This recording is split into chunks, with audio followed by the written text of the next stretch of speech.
Welcome back to Arty Noobs with Channel Disturbance. This is the Grille. It's the Tier 5 German SPG and it's located on the defending spawn of Empire's borders. No, it's the attack team.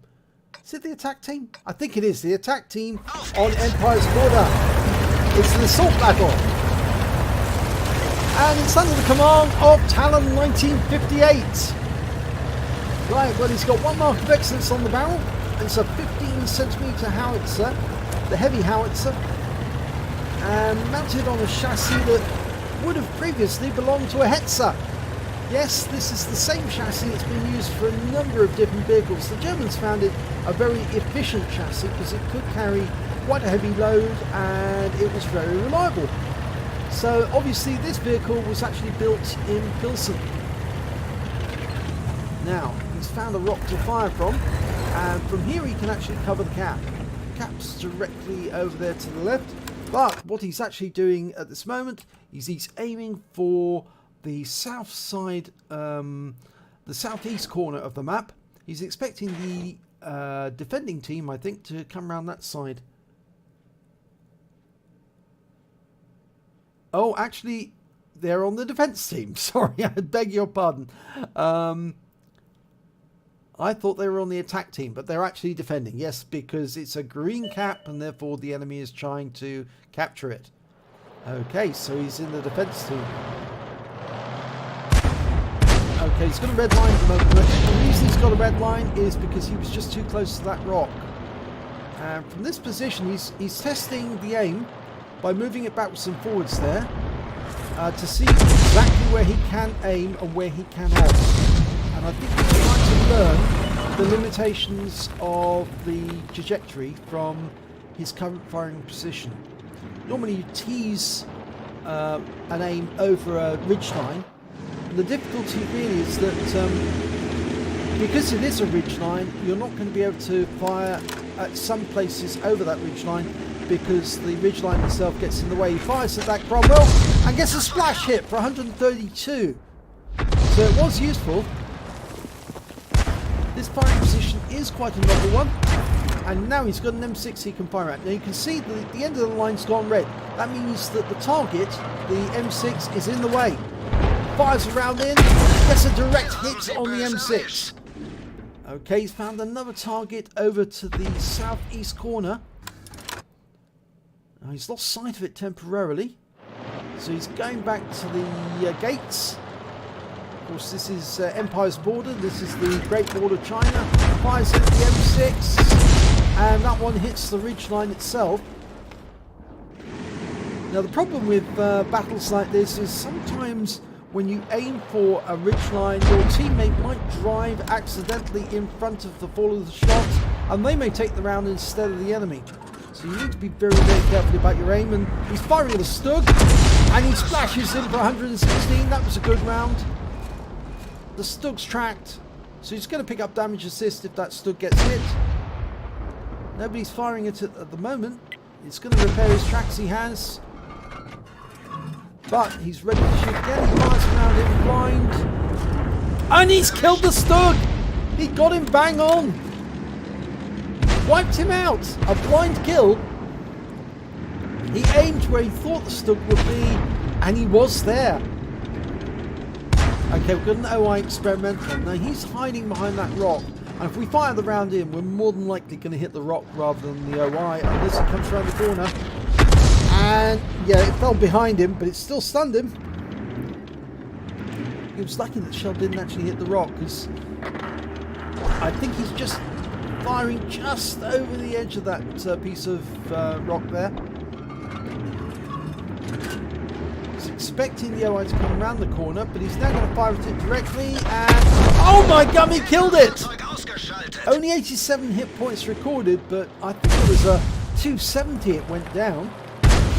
But it's a good shot. That means he's got 2 kills. In fact, he's got the only 2 kills on his team so far. Okay, he's reloaded. Lining up a shot, fires at the... Oh, he's killed the M6 as well! 160 hit points off that one. So he's now got 3 kills from this battle. 3. He's doing extremely well. Now, there was a teammate with that Stug, and he's now looking towards that one.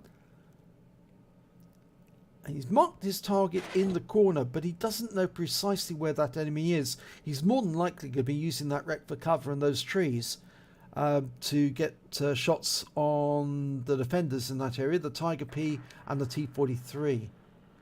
But we just lost an ARL-44 defending the cap area.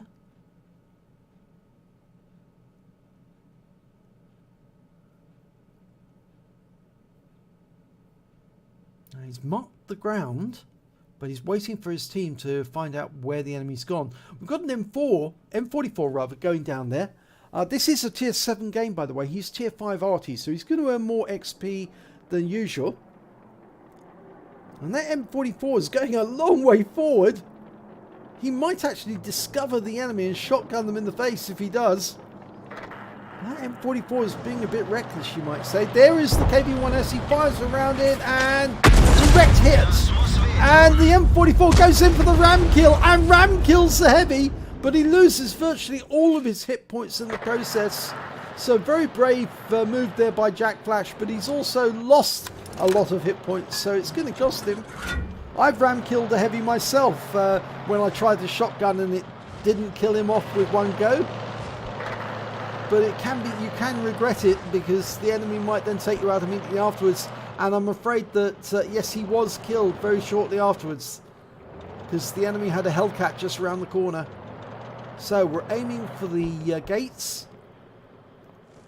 There's an enemy Nashorn just around the corner. He's just knocked a tree down. And you can see we've got a red line there, so we can't shoot there. We have to wait for the Nashorn to come through the gates. And I think that Nashorn is waiting for the M44 to come over the ridgeline. Now the Nashorn is basically a Hummel chassis, but with an 88mm gun instead for its main armament.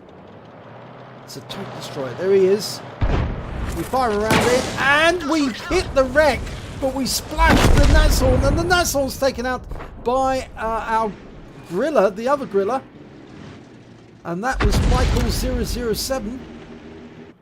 Okay, we've got a Tiger tank coming up the east side to support the Hellcats.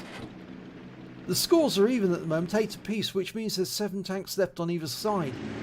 We've got 2 near the cap area, 1 KV-2 on the west side of the map, and I think he's got a Dicamax with him. We've got the other Grille nearby, also on the west side, and there's Cromwell. We're firing a round out at him. He pulls back like that. Oh, good shot!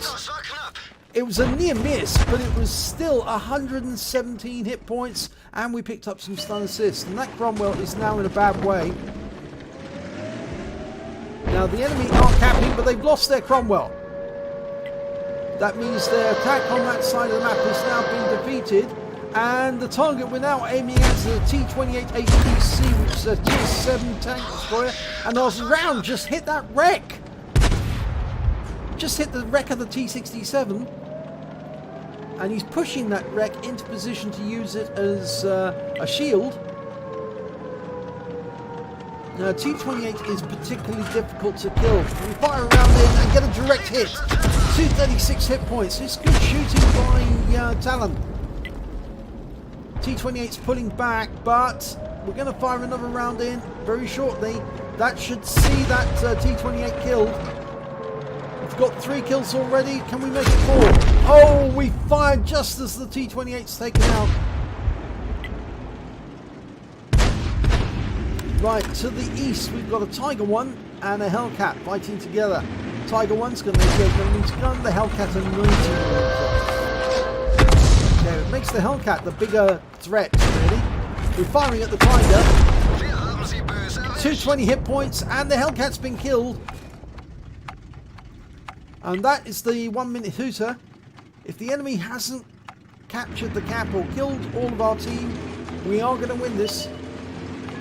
And it's down to a lot of it's down to Talon. Oh, we just got the kill on the Tiger as well. 70 hit points. That's 4 kills now. And there's the enemy RT, the M44. He's been spotted, but unfortunately, the firing he's in, we can't hit him. But I think the Dicamax could, and he's just killed him. That means there are only 2 remaining players on the enemy team, both of them Arty. We've got 12 seconds left on the clock. I think we're going to win this now. I'm definitely sure that Talon is the person who's actually won it for his team, because he's got more kills than anyone else. And they've won.